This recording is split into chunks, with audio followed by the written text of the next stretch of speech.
Can you believe it's already week 12 of the high school weekly recap? Hey folks, Craig Harden here for MidwestBallers.com, and right now we're at Icon's Premium Denim Shop located on 16th in Greenfield, and they have some of the freshest, hard-to-find gear in all of Milwaukee. Let's take a look around the store, but first, let's get into some highlights. Oh, I'm a beef. I'm like Shaq O'Neal. You cheated. Hey guys, welcome to Midwest Ballers High School Weekly Recap. We're here at Sky Zone, just playing a little basketball in this Saturday morning league where I dominate the competition. Let's check out some highlights from week 11, and I'm gonna show you around Sky Zone. One more time. Oh, get off me. I'm Shaq. Yeah. Welcome to week 4 of the high school weekly recap Christmas edition, sponsored by Clicks. And Click is the only shoe store in Wisconsin inspired by legendary Hall of Fame icon music group Ron DMC. So walk this way as we go inside and check out some of the kicks. But first, check out this week's highlights.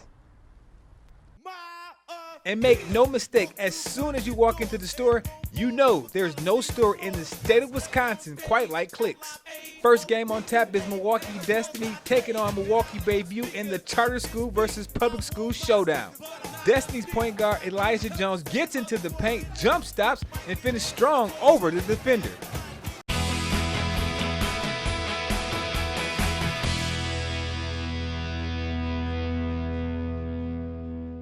It has almost been 20 years since the last time a Milwaukee City Conference swimmer has made it to state. In fact, you have to go all the way back to 1996. So when Milwaukee Rufus King swimmer Cassie Jonenberg qualified for the 500-yard freestyle as the #1 seed, yes, it was a big deal. I was like, oh my gosh, if I don't do this, I don't know who's gonna do it. And then there was a lot of pressure from people at school, like you have to win and do it for Milwaukee, but that was really nerve-wracking, but I'm glad it all turned out. Not only did it turn out, but the University of Indiana recruit made history when she became Milwaukee City Conference first ever state swimming champ.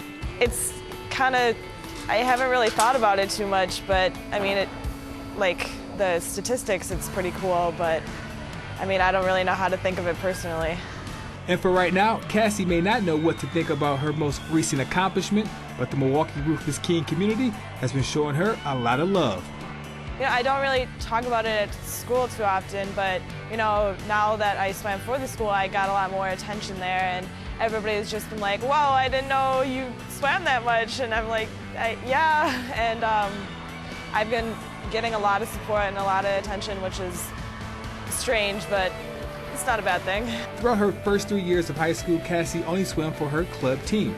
It wasn't until this season Cassie and her father decided she wanted to swim for her school and hopefully become an ambassador for the city conference. I'm definitely most proud of being from Milwaukee, being there more than anything. Like, it's such a suburban sport. I really represent the 414 a lot. It was a great feeling, and I just love showing off that I'm from Milwaukee and not a suburb. As you can see, Cassie takes a lot of pride in representing the 414, as she says, but this summer, Cassie has the opportunity of a lifetime. June, I will be going to the Olympic trials in Omaha, Nebraska. I qualified in the 400 meter and the 800 meter. It's not very realistic that I would go to the Olympics this time, but you know, I wouldn't complain about it, but it would be pretty cool.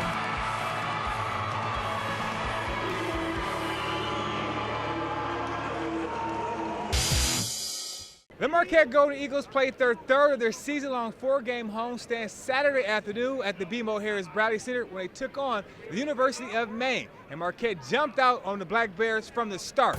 Off and Running was the theme song all game long for the Golden Eagles. Sanding Cohen III hands it off to Hanif Cheatham. He sizes up the tray, knocks it down. The Marquette Bigs were running the floor, and Luke Fisher gets the breakaway two-handed slam. Well, with 5 guys in double figures, Marquette gets the win. Next up for Marquette, December 8th at the BMO Harris Bradley Center when they take on St. Jose State. Thanks for watching MidwestBallers.com. I am on the campus of Ole Miss, where I got a chance to catch up with some former Delta area football players who are expecting to contribute in the 2013 season. With so much on the line for Mississippi State in the Egg Bowls this year, with a win, the Bulldogs become eligible for the 4th straight year in a row. The Broad Street Jaguars are this week Team of the Week because of the big win they had last week over arch rivals JFK. And one of the main reasons is because all the hard work they put in the weight room this offseason and through the regular season, just like this. You ready? You spot me? Let's go. All right, ready? Go. Ooh. Okay. Let's go. All right, take it. Two hands. Take it. Whew. That's why the Jaguars are this week Team of the Week. Put 5 pounds on each side. Right now. You are now entering the one and only Mississippi Delta Sports Zone, and I'm Craig Harden, and I'll be your point guard running the show this evening. And while schools are back in session and college students returning back to the campus last week at Delta State, one former DSU student athlete, Willie Reedus, is going to put school on hold to pursue his dreams of playing professional basketball. This is your Delta News at 5, and I am Craig Harden alongside WXVT Chief Meteorologist Vernon Turner, and we're here at O'Bannon High School to kick off the 2014 football season. All right, thank you, Steve Renee. We're still out here live at O'Bannon High School for the first Friday Night Fever, and this is the pregame show by Coach's Corner, brought to you by Garfield's. Vernon, a lot of football games going on today. All right, thank you, Renee. We're still live here at St. Joe's High School, and I'm with the Fighting Irish cheerleaders. Thank you, ladies. Thank you, ladies. And coming up after the break, we're going to preview and look at some big games around the Delta tonight. But for now, we're going to send it back to Steve Shields. WXCT's Craig Harden in Memphis and catches up with the victorious Gators. Well, the Florida Gators win streak reaches 30 after their win over the Dayton Flyers, and now the Gators are going to the Final Four.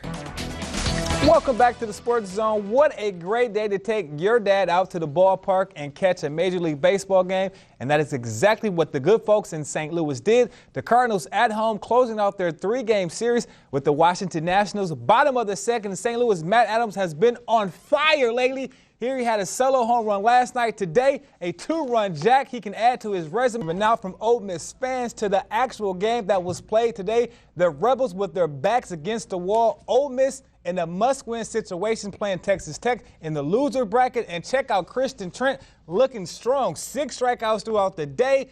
But check out the great defense here by Ole Miss first baseman. Big man Sykes Orris makes the dive to catch and makes the dive to get out at first base. Texas Tech will also get themselves out of a jam as they were able to turn the double play here to prevent a run from scoring. And welcome back to Delta Daybreak. We have a very special guest in the house this morning. We have Ken Lucas, former NFL great and former Eastside Trojan, Ole Miss great. This week, Team of the Week are the mighty Ray Brooks Tigers.